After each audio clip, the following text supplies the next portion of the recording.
पत्नी से मिली सजा। परम शक्तिशाली और यशस्वी एक प्रतापी राजा था।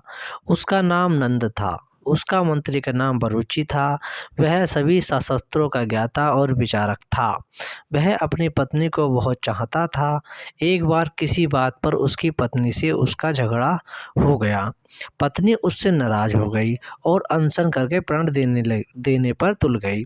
बरूची ने उसे बहुत मनाया और पूछा, बताओ मैं तुम्हारी खुशी के लिए क्या करूं? पत्नी ने कहा, तुम अपना सिर मुंडवाओ और मेरे चरणों में प्रणाम करो। बरूची ने ऐसा ही किया। उसकी पत्नी प्रसन्न हो गई।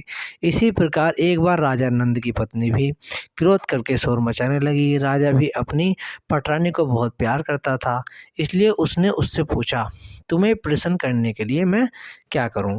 पत्नी बोली, तुम घोड़े की तरह अपने मुंह में लगाम लगा लो, फिर मैं तुम पर सवारी करूंगी, तब तुम घोड़े की तरह हिनहिनाना।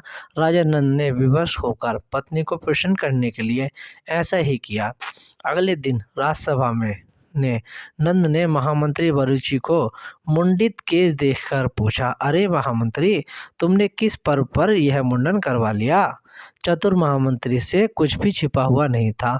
उसने कहा, महाराज, स्त्री की याचना पर तो लोग घोड़े की तरह हिनहिनाने भी लगते हैं, केश मुंडवाना तो कुछ भी नहीं है। राजा लज्जित होकर चुप रह गया। वीडियो अच्छी लगी हो तो लाइक करना और नए हैं तो सब्सक्राइब करना।